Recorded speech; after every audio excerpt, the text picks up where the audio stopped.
आज अवसर पर गोंडा जनपद में आप इसके संबंध में सर पहले तो 15 अगस्त के इस स्वतंत्रता दिवस के अवसर पर समस्त गोंडा के निवासियों को, उत्तर प्रदेश के सभी निवासियों को, सभी देशवासियों को आज मैं शुभकामनाएं देता हूं आप लोगों के माध्यम से। और इतना अच्छा कार्यक्रम पूरे जनपद गोंडा में जो मुझे सूचनाएं मिली हैं, हर घर तिरंगा लहरा रहा है, उसमें पूरा जिला प्रशासन, सभी जनप्रतिनिधिगण और सभी नागरिकों का बहुत बड़ा योगदान और सहयोग रहा है। घर घर में तिरंगा लहराकर आजादी की इस जश्न को मनाने का काम सभी हमारे नागरिक कर रहे हैं। और गोंडा की इस धरती पर स्वतंत्रता का संग्राम का पहला बिगुल राजा देवी बख्श सिंह ने बजाने का काम किया था और उनके इस बलिदान को हम सब लोग याद रखते हैं, उनसे प्रेरणा लेते हैं। और साथ ही साथ काकोरी घटना के अमर शहीद पंडित राम प्रसाद बिस्मिल के अनन्य सहयोगी राजेंद्र लाहिड़ी जी ने को जिस तरीके से यहाँ पर जेल में रखकर यातनाएं दी गईं और उसके बाद यहाँ पर उनको फांसी पर चढ़ाने का काम किया गया, सजाए मौत दी गई और स्थिति बिगड़ ना जाए इसके लिए उनको कुछ दिन पहले ही सजा दे दी गई, जबकि एक दिन 19 दिसंबर को ही सबको सजा देनी थी, लेकिन स्थिति ना बिगड़े इसलिए कुछ शहीदों को उन्होंने पहले सजा दी ताकि इसको धीरे धीरे नियंत्रित कर सके। अंग्रेज आज देश को छोड़कर चले गए, लेकिन बहुत सी चीजें उन्होंने हमको देकर गए। जिस तरीके से हमारे देश का विभाजन हुआ, इस देश के 3 टुकड़े हुए, जम्मू कश्मीर की समस्या को हमको देकर गए। हमारे प्रधानमंत्री माननीय नरेंद्र मोदी जी ने उस जम्मू कश्मीर की समस्या को धारा 370 हटाकर दूर करने का काम किया है और आज देश प्रगति पथ पर बहुत आगे बढ़ रहा है। और जिस तरीके से 1947 के बाद 2047 तक विकसित राष्ट्र का सपना देखा है, समस्त देशवासियों के सहयोग से माननीय प्रधानमंत्री जी का ये सपना हम सब लोग मिलकर पूरा करेंगे। धन्यवाद। आबादी के हिसाब से देश का निर्माण हुआ था भारत पाकिस्तान, उसके बाद 71 में बांग्लादेश बना। बावजूद उसके हम लाख कोशिश कर रहे हैं, लेकिन बांग्लादेश के जो भी मुस्लिम हैं उनकी मानसिकता भारत के हिंदुओं के प्रति आज भी दूषित है। इसको लेकर क्या?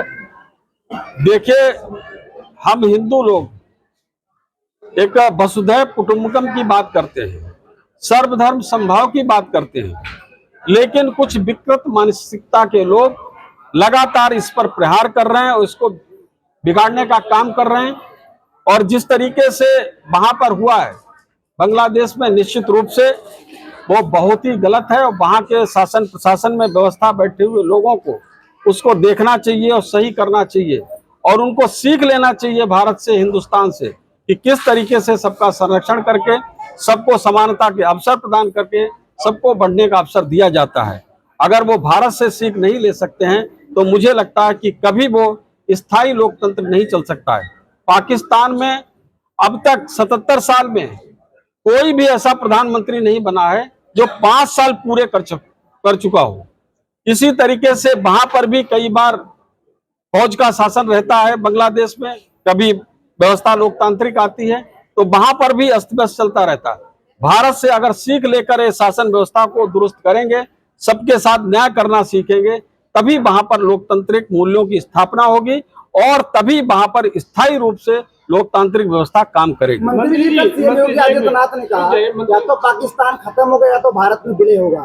किस तरीके से बयान को आप देख रहे हैं सीएम योगी आदित्यनाथ को? पाकिस्तान खत्म होने की कगार पर खड़ा है। पाकिस्तान बचा क्या है? पाकिस्तान की अर्थव्यवस्था किस तरीके से चरमरा गई, टूट गई, कमर तोड़ महंगाई है वहां पर।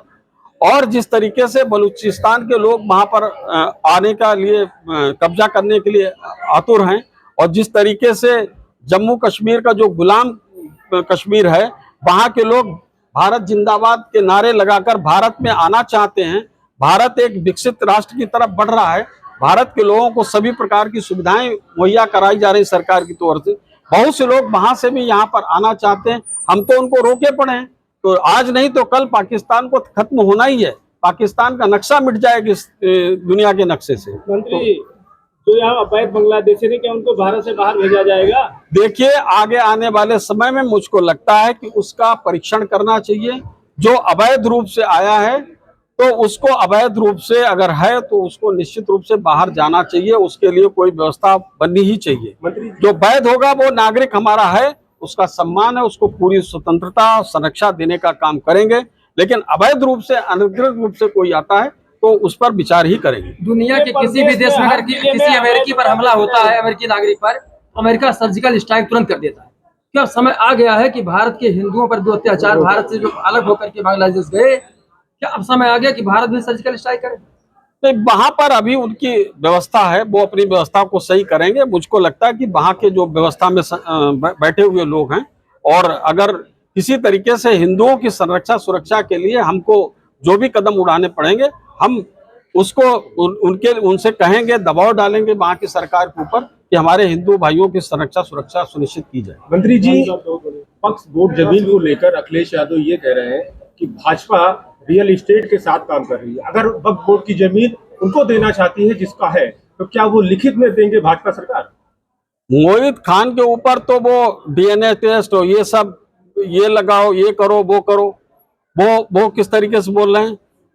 बांग्लादेश में किस तरीके से जुल्म और अत्याचार हिंदुओं पर हो रहे हैं उसके बारे में तो मुंह सिल गए हैं, दही जम गया है मुंह में। लेकिन वक्फ बोर्ड की जमीन के लेकर अगर कोई किसी की जमीन है वो सरकार के अस्पताल बनाने के काम में आएगी या किसी अन्य काम में आएगी, देश के नागरिकों के काम में आएगी, तो उसमें दिक्कत क्या है?